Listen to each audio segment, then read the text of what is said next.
Ese ashimwe cyane umwami Yesu nahimbazwe. Nongeye gushima Imana ko ngarutse kuvugana namwe muri iyi video. Iki nakita igice cya 4 cy'ubuhamya bwanjye, nubwo wenda nari kuzagitangira ukundi, ariko bibaye ngombwa ko mvuga ku mpamvu nambara igitambaro mu mutwe bitewe n'ubusabe bwa bamwe ababinsabye wenda n'abashoboraga kuzabinsaba ubundi.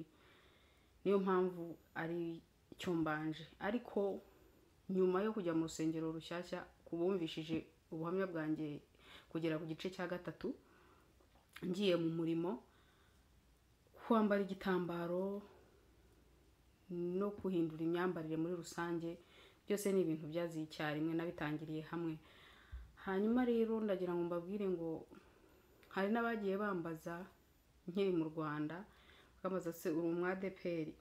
Ibyo rero byabaye ngombwa ko aho nahagararaga hose nabanzaga kwisobanuraho nkabwira abantu ko ntari umwadeperi. Ntago ndi umwadeperi, sinigeze nasengera no mu rusengero rw'abadeperi, ntago ndanarukandagira ku muryango. Nakijijwe kera,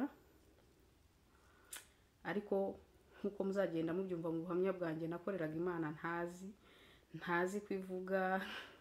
Nari nzi kwibaho ariko ntago nari nzi kwivuga, nari nakabonye abahanuzi. Ibyo byose ni ibintu mbonye nkuze hamwe narabaye n'umubyeyi. Hanyuma rero nakirijwe mu icyo gihe baryitaga idini rya Mungu Mwema ku bantu babayeho Uganda. Mungu Mwema icyaduka, sinzi rero niba Mungu Mwema ariyo Pentecote, kuko mbona igitandukanya twitwaga izo nsengero bazitaga full gospel churches, ntago zitwaga Pentecostal churches, zari full gospel churches. Ariko nkabona ari nta tandukaniro ry'abapentecote bubu, usibye ko twebwe tutambaraga ibitambaro. Ntago nigeze mbona umuntu ateze igitambaro ngo ni kubera yuko Imana ibishaka cyangwa ibisaba, ariko batwigishaga kwambara neza. Batwigishije ko umuntu ukurikira Imana agomba kwambara akikwiza. Niba uri umukobwa ugomba kwambara gikobwa, niba uri umumama ugomba kwambara nk'umumama. Icyo gihe abamama ntago bambaraga bigufi. Icyatandukanyaga umukobwa n'umumama ko ari uko abamama bagezaga ku birenge, ari ibintu byabo. N'iryo dini ritaraza niko twakuze tubona ababyeyi bacu bambara, bakanitera mu bitugu. Ntago twigeze tubona bambaye wenda ibintu biciye amaboko, ibintu bigaragaza umugongo cyangwa se igice kinini cy'agatuza. Hanyuma rero bakobwa twambaraga amajipo tukambara, ariko si ngombwa kugeza ku birenge. Warabishaka ukabikora, ariko waba utagejeje ku birenge ukambara ijipo ku buryo itwikiriye intege, wenda n'igice kinini cyane cyo haruguru yo hepfo y'intege gatoya, igice kinini cy'ukuguru uvuye mu ntege umanuka, akaba ari ijipo igukwiriye. Akaba wambara agashati kabara gukwiriye, kaba gatwikiriye amaboko. Si ngombwa ngo yatwikire yose, ariko nubwo buryo muri rusange twakuriyemo, tuzi ko abakobwa batambara amapantaro, abakijijwe ariko. Hanyuma rero ntago nigeze menya ibintu byo gutega igitambaro igihe cyose nabaye mu gakiza, nkiga amashuri nkarangiza. Ibyo bintu naje kubibona ngiye mu Rwanda, niho naje kumvira idini ry'abadeperi. Ariko naho nabumviye natekereje ko ari ibintu byabo.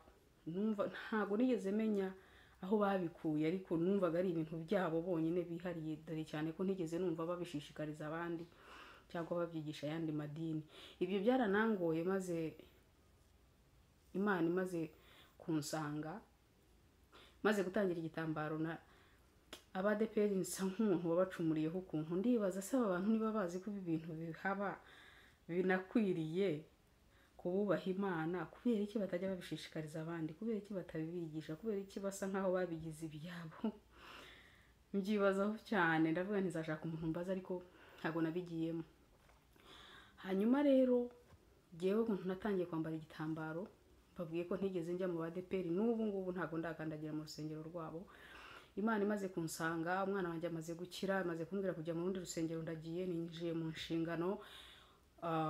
Ibi byose nagiye mbivuga mu buhamya buri mu Cyongereza, byo nise ngenda nshyiraho mu episode nise Intimacy with Jesus. Natangiriye hasi ku kurwara k'umwana kugira ngo nze kubabwira uko Imana yansanze nyayo, ko tuba inshuti, imbereka kuntu byose byagenze, apana gusimbuka nkababwira aho byatangiriye ntababwiye ubuzima narindimo. Rero kwambara igitambaro no guhindura imyambaro nibyo bintu byabanje kuza mbere, maze kumara amezi nkangahe. Urwo rusengero narugiyemo mu kwa 8 2015, ikwambara igitambaro kwaje 2016 mu kwa 4, nibwo byose byatangiye.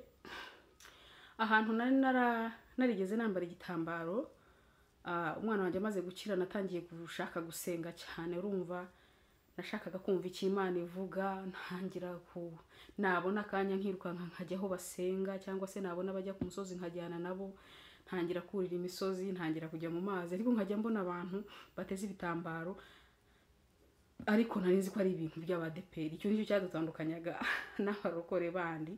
Ndabona guteza igitambaro nkumva ari umwadeperi, ariko nanone nkabona abantu benshi bahanura ari abadeperi.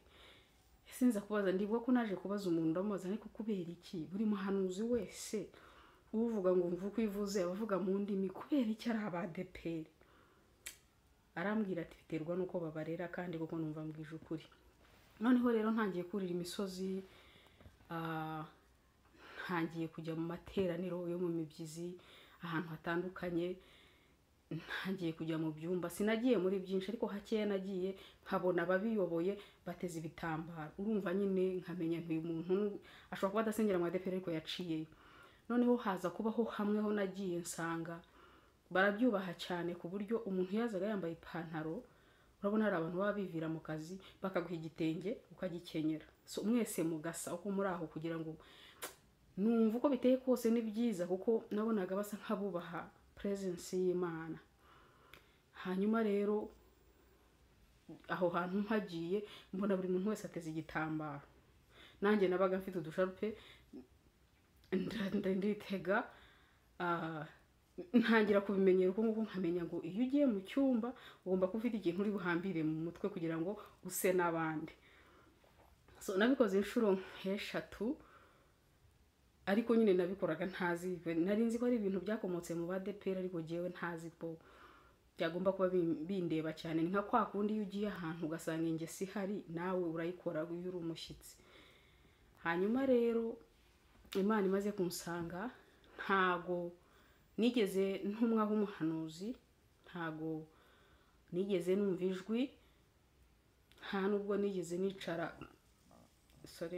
ngo wenda mbyumve mu byiyumviro byanjye. Ahubwo icyo gihe ikintu Imana yampaye cyane zari inzozi. Ibintu byose nari ntangiye kubibwirwa mu nzozi cyane, nkabona amayerekwa y'abandi mu nzozi. Mbese wagira ngo Imana yabaga itegereje mu buriri bwanjye, kuko nashyiraga umutwe ku musego nkarota cyane, ku buryo nahoraga nandika, nabyukaga nandika, n'ubwo agenda ndazifite. Noneho rero Imana yabinyujije mu nzozi. Icyo gihe nari maze gutangira kugira igicaniro iwanjye, nakundaga ko abantu baza bagasenga. Mu bantu basengaga rero harimo n'abafite impano zo guhanura. Barazaga tugasenga, tukaririmba, tugasangira, tukishima, tugaseka, tugasenga. Jewe bikanezeza gusa, bikanezeza. N'uyu munsi wa none jewe nkunda kugira abashyitsi cyane, abantu bubaha Imana, ndabikunda cyane. Niyo mbabonye bigendera mba numva nabanyuza mu nzu yanjye. So je nabikoraga nkorera umugisha rwose, ko numva byaranezezaga cyane cyane, dore ko iyo nzu yari yaranduye, yarahumanye, hari ibintu byinshi cyane. bigenda bishira buhoro buhoro. Navuga ngo uko gusenga rero nacyo cyabaye ikindi gicaniro cyatumye hari imyuka mibi, ibisigaye ibyari byarasigaye byose bigenda biva. Hari ibyanjye byinshi byabohotse kubera icyo gicaniro. Noneho rero abamwe bari bafite impano z'ubuhanuzi, najyaga mbona mwatangira guhimbaza ukabona ashatse mu ntuza mu ishakoshi ye, abari abagore ukabona kuye agatambaro arakiteze. Sinabyitaho nyine menya ko ari ibintu by'abahanuzi, kandi jewe nta mpano y'ubuhanuzi nari mfite. Rero Imana yanyuze mu nzozi. Icyo gihe nari naratangiye guhagarara imbere y'abantu nigisha, nari umwigisha w'ijambo rito, kuko nibwo nari nkiri umubebe bariyo bandera. Urumva nibwo nari nkijijwe. Navuga ngo maze imyaka 26 nkijijwe, ariko ni nk'imyaka 3 yonyine nkijijwe kuva namenya Imana ko ihari, ko inavuga. Nibyo yanga. Ubundi urumva nibeshyaga ko nkijijwe, ariko ntago nari nkijijwe, kuko nari nzi ibyaha by'inyuma gusa, ariko ibyo mu mutima ntago nabyitagaho. Sinari nzi ko ubwo buntu butoya bufite icyo buvuze imbere y'Imana. Hanyuma rero mbona inzozi, mbona mpagaze imbere y'abantu bari bakeya. Abo nababwiye bajyaga bazi wanjye gusenga, twahuriraga iwanjye n'iki gicaniro cyari kiri. Mbona mbahagaze imbere ndimo kwigisha, ndimo kubigisha ijambo, ariko mbona mbahagaze imbere niteze igitambaro, nambaye ikanzu ndende, nambaye n'ikote ritwikiriye amaboko yose. Nkangutse nyine numva ni inzozi, ariko icyo gihe nari natangiye kuziha agaciro, nzi ngo ni uburyo bumwe Imana ivugana natwe, kandi noneho bunizewe butashidikanyaho. Mbifata nk'inzozi, ariko sinabyibagirwa. Ntago hashize igihe, hashira iminsi mikeya, ndongera mbona izo nzozi. Noneho mpagaze imbere y'iteraniro ry'abantu benshi, abantu twasenganaga mu rusengero nasengeragamo.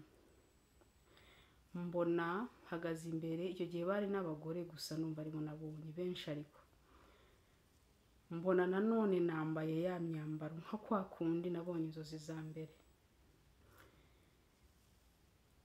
Igitambaro mu mutwe cy'umweru, ikanzu ndende igera ku birenge, n'ikote ritwikiriye amaboko, ndiyo nigisha. Ntago nibuka niba narazibonye inshuro ya 3, ariko izo nshuro 2 nizo nibuka cyane. Hanyuma ndavuga nti rero igihe kirageze ko nshyira umutima wanjye ku kintu ndimo kubwirwa, kuko abantu barota inzozi cyangwa babona amayerekwa, hari uburyo buri supernatural usobanukirwa ikintu iyo urimo kukirota, cyangwa se ushoje gutyo ugahita ubona ubusobanuro byinshi. Hari ukuntu ubusobanukirwa, ntago nzi ku buryo nakibasobanurira. Ndashaka ngo mbabwire ngo ibyo byose byabayeho, je nari ntarumva rino jambo ryo mu Bakorinto ba mbere 11 guhera ku murongo wa mbere, aho bavuga ku gutwikira umutwe, ngo ntugasenge cyangwa ngo uhanure udatwikiriye umutwe wawe. Nari ntararyumva, naje kurisoma nyuma. Maze kuva muri izo nzozi natangiye gufata umwanzuro, ndavuga rero nshobora kuba ndimo mbwirwa kwambara gutya. Mfata umwanzuro, dore ko nari maze iminsi mfite conviction yo kwambara ibintu bigufi, ibintu bidafite amaboko. Naho nahereye mpita ntangira gutega n'igitambaro. Ntago byari byoroshye gukora ikintu utazi n'impamvu yacyo.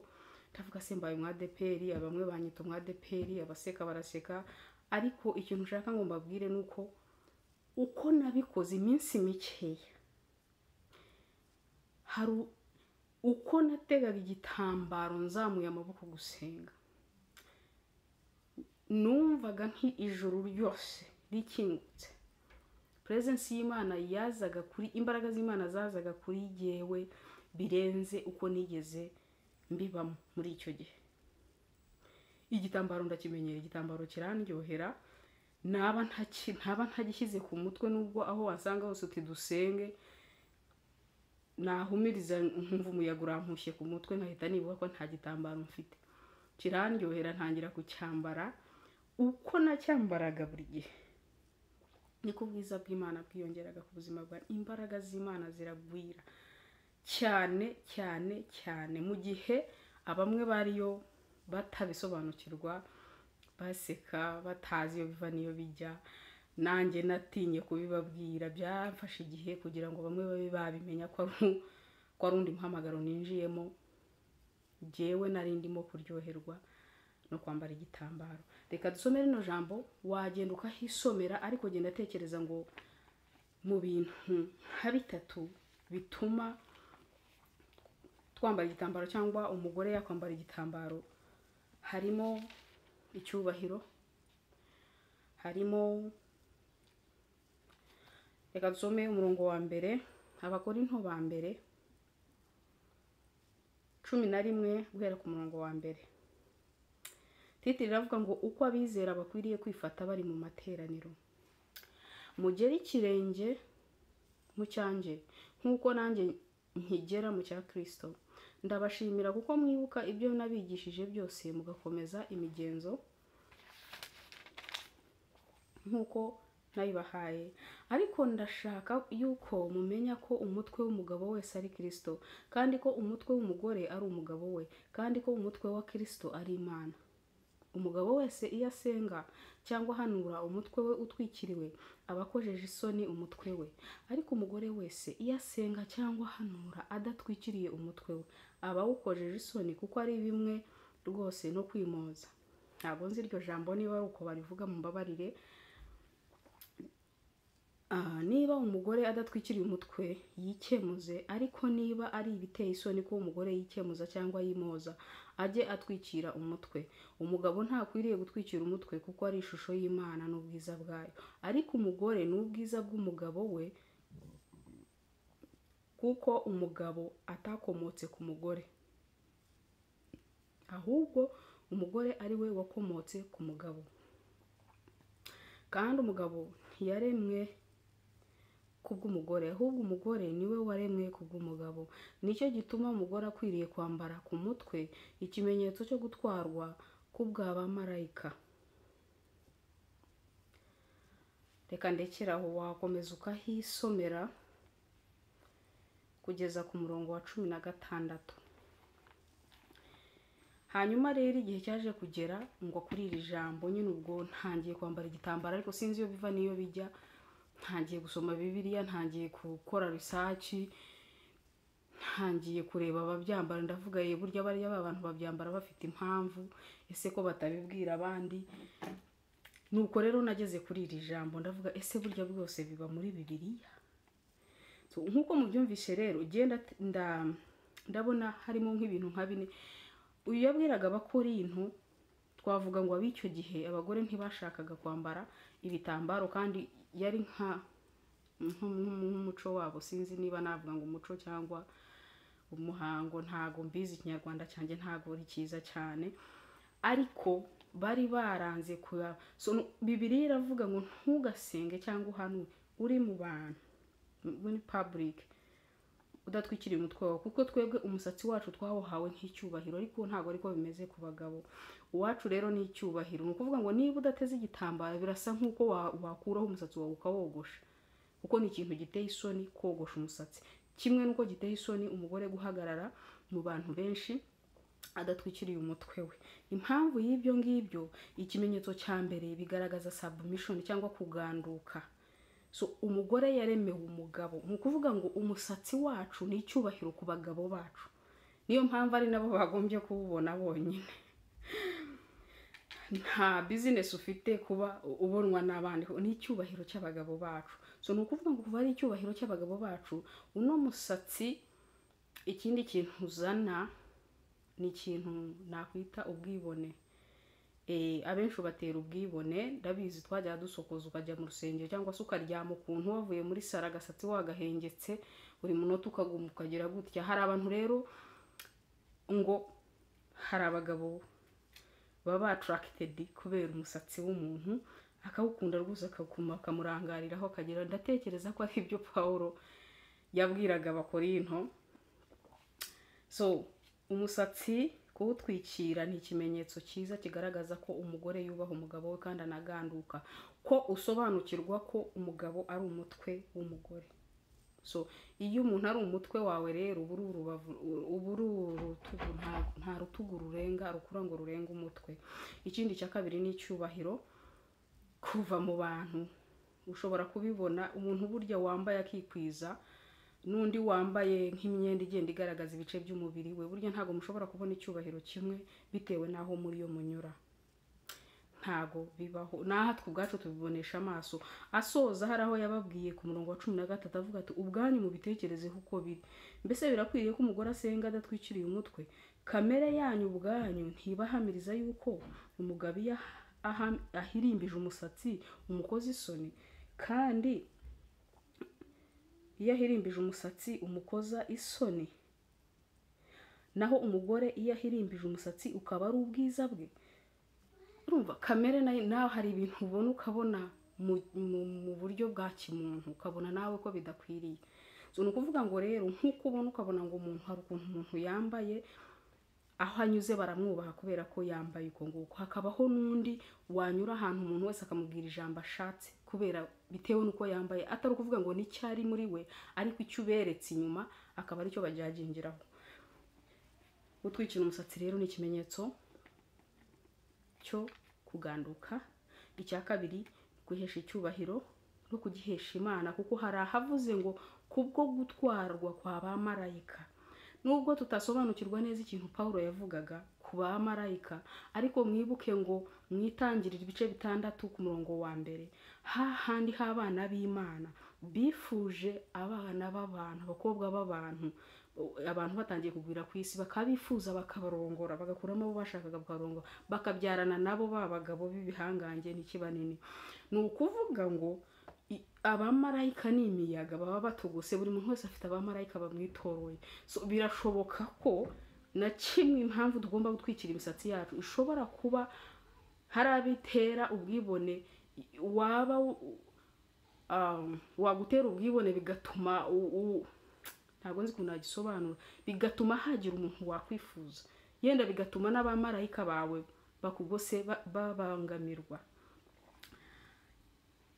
Ntago nzi niba mbisobanuye neza, sinzi ikinyarwanda cyanjye nkuko nababwiye ntago nkizera, ariko ngibi byo namenye ni uko natangiye kwambara igitambaro. Ibyinshi nagiye mbimenya nyuma, ariko ndabyishimira, ndabikora. Ntago ari ukuvuga ngo nyambara amasaha 24, nyambara ngiye gusenga, nyambara ngiye gukora video, ikintu cyose cy'Imana ngiye gukora umutwe wanjye ndawutwikira. Suko ntafite umusatsi, mfite umusatsi kandi ni ukuri mwiza, ndabishimira Imana. Ariko iyo ndi mu byanjye mu kazi ko mu rugo ntasenga, cyangwa nagiye mu muhanda cyangwa nagiye gushopinga, umusatsi wanjye ndawusokoza bisanzwe. Ariko igihe cyose numva umutima wanjye ukeneye kuzamuka kuvugana n'Imana, cyangwa ngiye kuvugana n'Imana, cyangwa ngiye kwigisha, cyangwa ngiye kugira gute, umutwe wanjye ndawutwikira. Imana yo mu ijuru rero ibahereza umugisha. Kuwaba atanyuzwe cyane cyangwa yumva afite ikindi kibazo, ku gice cya mbere cy'ubuhamya bwanjye hariho email address, wanyandikira kuri iyo email hanyuma tukavugana. Imana yo mu ijuru ibaha umugisha.